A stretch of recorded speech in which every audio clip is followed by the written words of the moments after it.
Selamat pagi. Kembali bersama saya, Evangelis Inneke Wahyudi, dalam acara Renungan 5 Menit bersama Bapak Gembala Muda Ade Sugeng Wiguno. Mari kita siapkan hati kita untuk firman Tuhan kali ini.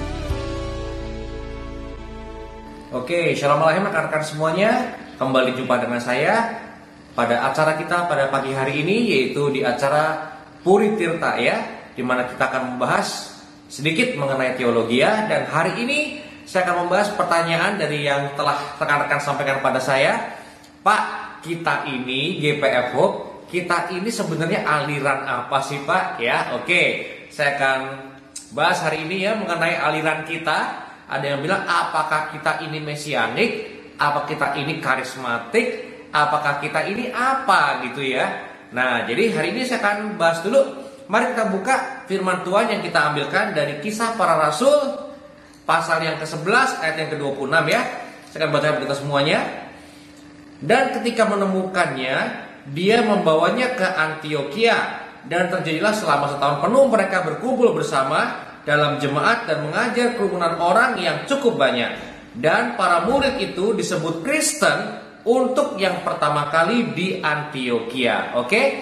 Jadi kalau ada yang mau tanya ya, ada yang mau tanya mengenai Kristen, karena begini, saya tahu ada dari antara kita, dari antara Anda ya, yang pernah dengan shock tanya sama saya ya. Kita pergi ke suatu ibadah, ke suatu persekutuan ya, persekutuan hamba-hamba Tuhan di kota ini, di mana saya pergi dengan seorang dari antara kita, dan saya di sana sama dengan Anda juga mungkin kita pernah terkejut ya.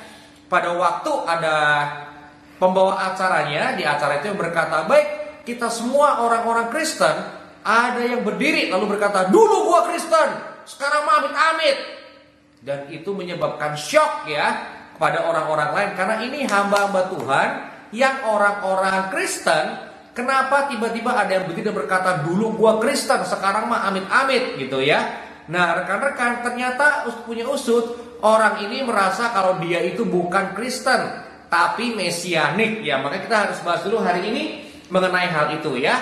Oke rekan-rekan, gak apa-apa, tadi kita udah buka ayatnya, Kisah Rasul 11. Sekarang saya akan lanjutkan lagi, tetap di ayat yang sama, tetapi saya akan bacakan dari versi yang berbeda ya. Oke, sekarang saya akan bacakan dari NIV ya. And when they found him, he brought him to Antioch. So for a whole year, Barnabas and Saul met with the church and taught great number of people.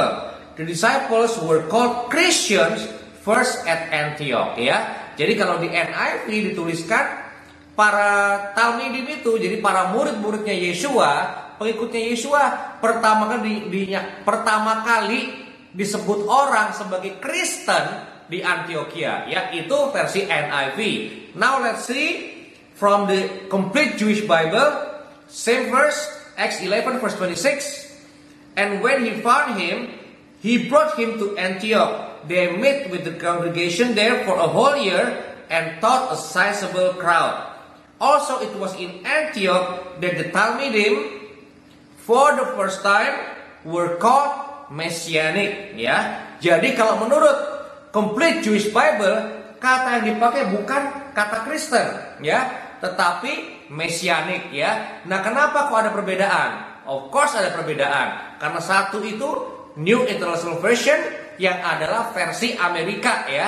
Jadi kalau kita tahu dalam firman Tuhan dalam bahasa Inggris, dua yang paling prominent, yang paling utama adalah versi King James atau New King James ya, di mana itu ya itu seperti namanya aja, King James Version itu dituliskan pertama kali atau diterjemahkan pertama kali atas perintahnya Raja Yakobus ya, atau Raja Yakov ya, King James dari Inggris.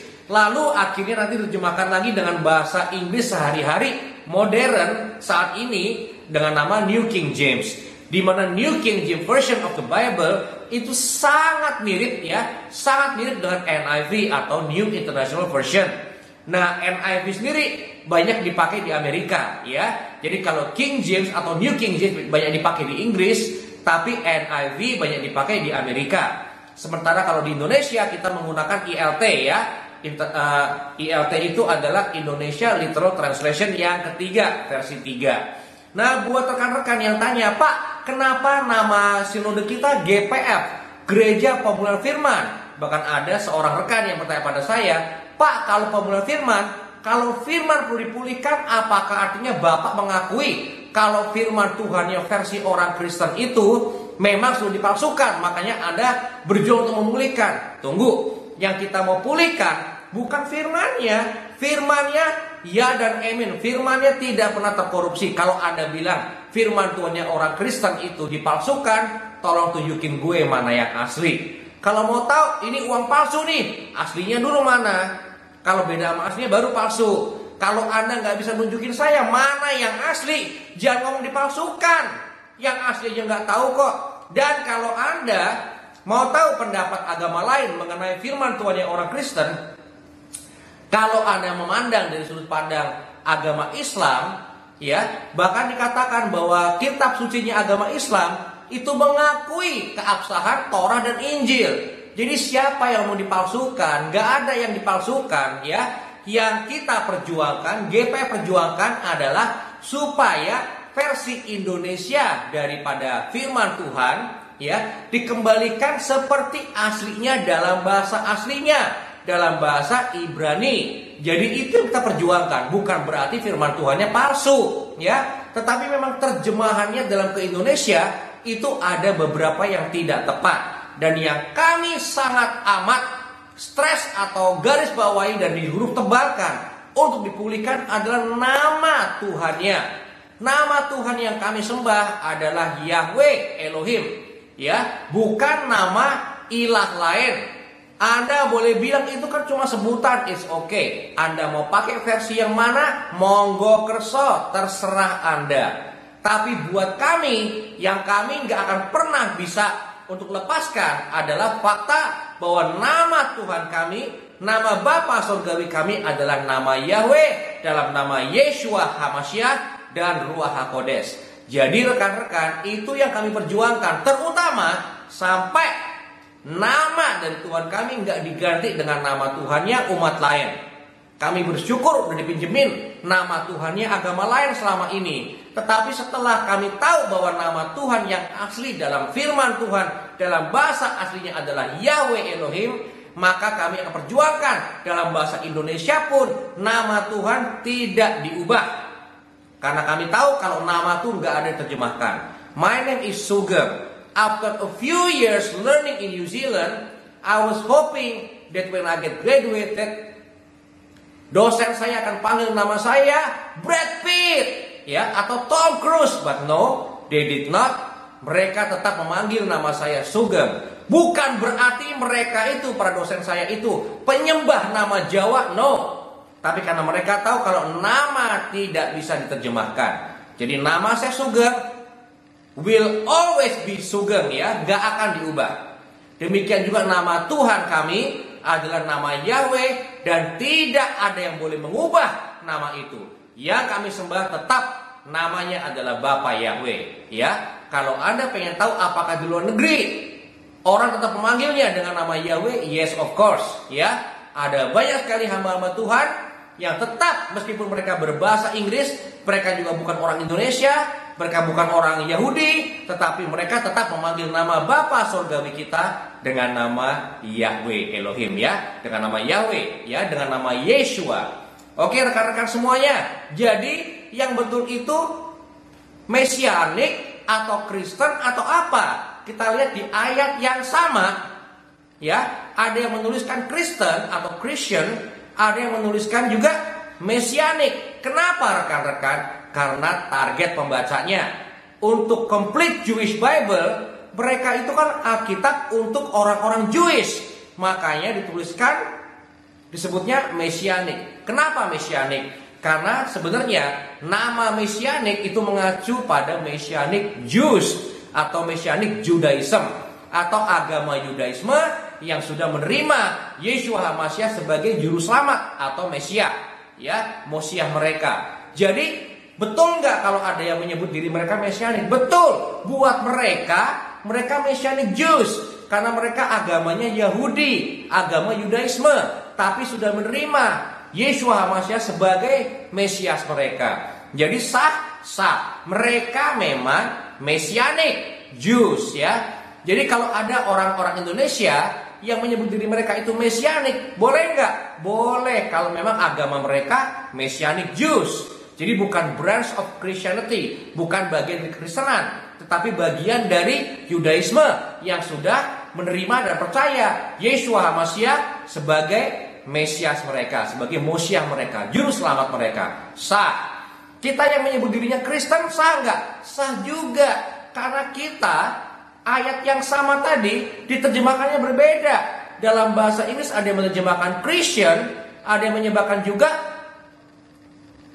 Mesianik. Di mana bedanya? Bedanya adalah dari kulturnya aja. Buat orang-orang berbahasa Inggris pada umumnya, agama kita memang Christian.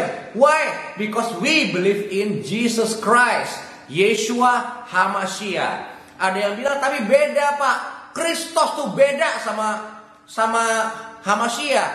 Ya teman-teman, kalau Anda berpendapat begitu, tolong hubungi gembala sidang Anda untuk dijelaskan ya, apakah Yeshua HaMashiach dengan Yesus Kristus itu berbeda.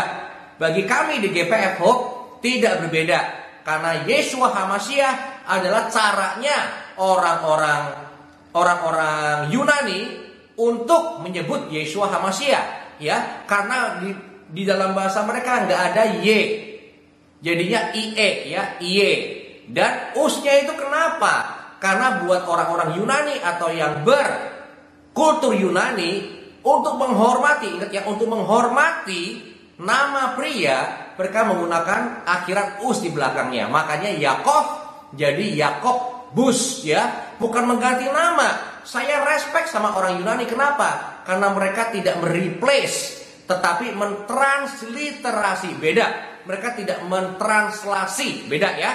Mereka mentransliterasi. Bedanya apa? Transliterasi artinya gimana nulisnya biar suaranya mirip aslinya. Jadi kalau nama Sugeng jadi Bambang atau jadi Tom Cruise, itu mengganti ya. Tetapi kalau misalnya mereka mentransliterasi, boleh dan saya respect. Ya, ada seorang teman saya dari YWeb yang menuliskan nama saya itu Sugeng. Jadi G-nya 2 di tengah ya. Kenapa? Karena menurut dia kalau dia tulis Sugeng dibacanya Sujing. Ya, tapi supaya dia baca nama saya Sugeng, maka dia tulisnya G-nya 2 kali. Sugeng. Jadi dia ingat pada waktu dia baca, dia akan baca Sugeng. Ya, itu saya respect karena dia nggak mengganti, tapi mentransliterasi supaya nanti pada waktu dia ucapkan suaranya sama dengan aslinya. Oke rekan-rekan, saya akan lanjutkan lagi. Jadi balik lagi, kalau ada yang tanya ya, kalau mungkin ada jemaat GPF Anda tanya, aliran kita apa Pak? Maka aliran kita adalah gereja, kita gereja ya, kita Kristen. Kita ini adalah Christian berakar Ibrani ya, Hebraic roots Christian ya. Jadi kita ini orang Kristen, gereja berakar Ibrani. Kenapa berakar Ibrani? Karena memang iman kita itu adalah iman yang kita dapat dari perjanjian lama sampai perjanjian baru. Kita percaya 66 kitab sebagaimana telah dinubuatkan dari zaman Torah, dari perjanjian lama. Di Mesbah ya, di bait suci atau di tabernakel itu ada roti yang disusun 66 ya. Jadi teman-teman ada 6 roti, sebelahnya ada 6 roti. Itu adalah nubuatan dari 66 kitab yang adalah makanan kita. Jadi kita percaya 66 kitab dari perjanjian lama sampai perjanjian baru ya. Kita percaya 66 kitab. Kitab lain gimana Pak? Kitab apokrif Pak, ya, atau Deuterokanonika. Kitab tambahan gimana Pak? Kitab Tobit, kitab Yudit, kitab tambahan Daniel. Gimana kitab-kitab itu Pak?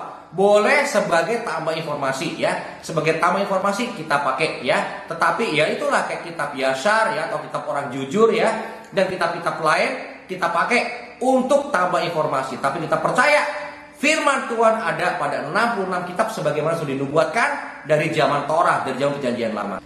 Selanjutnya, kalau Hebraic Roots Christian atau Kristen akar Ibrani, percaya nggak pada karunia Roh Kudus? Sangat percaya. Saya sangat percaya pada karunia Roh Kudus. Karunia apa? Karunia kesembuhan, karunia termasuk karunia berbahasa lidah. Saya juga setuju, saya percaya juga karunia berbahasa lidah ya. Yang saya nggak percaya cuma kalau ada sesi ibadah belajar bahasa roh atau karunia lidah, itu yang saya nggak percaya ya.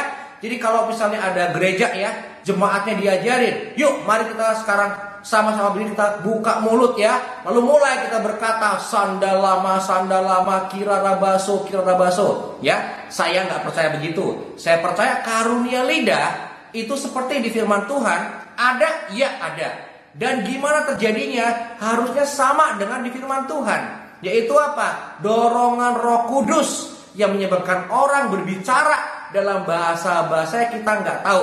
Jadi kalau ada orang ya, mohon maaf ya, kalau ada yang nggak setuju dengan saya, kalau ada orang yang karunianya itu hanya si gitu ya, saya terus terang agak ragu-ragu ya, agak khawatir ya.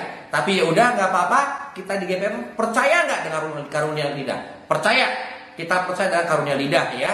Percaya tidak? Iya, saya percaya. Gimana cara dapatnya? Kita minta pada Roh Kudus supaya dia membantu kita, dan dengan tanda awalnya berkarunia lidah itu beda dibandingkan dengan orang yang belajar si atau sandal lama sandal lawas ya, atau kirabaso beda ya. Itu dipelajari, itu di level jiwa tuh mainnya ya, apalan. Tapi yang kita mau adalah karunia Roh Kudus, di mana Roh Kudus yang menggerakkan. Saya percaya. Karunia menyembuhkan Pak, percaya. Karunia bernubuat, percaya. Kita membangun iman saudara-saudara kita. Tentunya ada step-step yang harus kita lakukan untuk kita mendapatkan karunia itu. Karena karunia, betul itu karunia, bukan karena kerja kita.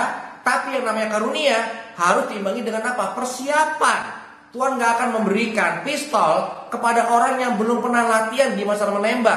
Itulah ilustrasi saya teman-teman ya. Jadi intinya adalah, saya percaya, yes saya percaya. Saya percaya all of the gospel. Saya percaya kepenuhan daripada kitab suci, semua 66 kita ya. Karena saya percaya, seperti kita dalam ibadah juga kita selalu ucapkan apa? Saya percaya ya. Saya percaya saya bisa melakukan apapun yang firman Tuhan katakan ya. Saya memiliki apapun yang firman Tuhan katakan kita miliki. Jadi intinya apa yang dalam firman Tuhan kita akan miliki, kita akan lakukan ya. Jadi ada karunia, percaya. Karunia kesembuhan, percaya ya. Karunia lain saya percaya. Apa yang firman Tuhan katakan, saya percaya ya. Jadi intinya kalau tanya ya, kita aliran apa kita karismatik Pak? Kalau kita ini percaya pada karunia, terserah gimana Anda memahaminya ya. Kalau menurut saya percaya pada firman Tuhan, ya udah titik itu aja. Saya percaya semua yang firman Tuhan katakan. Anda mau kelompok-kelompokan, boleh. Tapi ntar ribet sendiri kalau Anda kelompok-kelompokan. Oh berarti yang mereka ini mesianik, mereka ini berarti karismatik, mereka ini berarti episkopal, mereka ini berarti nanti Anda capek sendiri ya. Yang ada adalah apa? Mari yuk kita, selama kita ada di GPF, mari kita bersama-sama dengan GPF lain, dengan KPI dan dengan semua gereja atau kilat atau manapun juga, kita bersama-sama yuk kita pulihkan kembali nama Bapa Surgawi kita, sehingga lama-lama yang wajar adalah penggunaan atau penyebutan nama Bapa Surgawi yang benar, dan nama yang nggak benar, nama ilah-ilah lain dihilangkan dan jadi nggak normal, jadi nggak wajar lagi. Itu yang kita mau. Kita jangan mengkotak-kotakan diri kita. Gua kan GPF, lu kan KPI, nggak kayak gitu. Kita sama-sama ya. Bahkan saya perlu ingatkan, GPF dan KPI itu kita tuh gereja kembar loh rekan-rekan. Kita sama-sama. Kita lahir dari semangat yang sama, memulihkan nama Bapa Yahweh. Kita lahir dari spirit yang sama, memulihkan orang-orang sesuai dengan firman Tuhan. Makanya gereja pemulihan firman ya. Artinya apa? Ya kita pulihkan firman yang diterjemahkan dengan salah, kita pulihkan juga orang-orang, teman-teman kita, sahabat-sahabat kita dengan firman Tuhan ya. Jadi kadang-kadang ada bilang, Pak, kenapa namanya kok pemulihan firman? Pak, apa firman perlu dipulihkan? Iya, terjemahannya perlu dipulihkan. Ya, dan yang kedua, ini gereja isinya tentang apa? Pemulihan melalui firman Tuhan juga, melalui firman Elohim. Jadi kita sama-sama jangan cari bedanya, cari samanya ya. Jadi kalau ada yang berpendapat nih, dulu gua Kristen, sekarang amit-amit, ya bertobat ya, bertobat tesufah ya, bertobat. Karena Anda pengikut Yeshua HaMashiach, maka otomatis sama ya. Anda bilang ada pengikutnya Kristus, Anda pengikutnya HaMashiach, Anda itu talmidimnya Mesyakim sama gitu ya. Jangan kita memisahkan diri cuma gara-gara istilah. Ya, yang penting apa? Itu semua dari ayat yang sama. Kisah Rasul 11 ayat 26. Jadi ngapain dibeda-bedain? Nyatanya juga firman Tuhan bilang kita sama kok ya. Kita sama dalam iman kepada Bapa Yahweh dalam nama Yeshua HaMashiach dan Ruach HaKodes ya. Kita nyatakan hari ini, kita tinggikan nama Bapa Yahweh dalam nama Yeshua HaMashiach dengan kuasa Ruach HaKodes ya. Haleluya, amen. Telah kita dengarkan firman Tuhan untuk kali ini. Tuhan memberkati.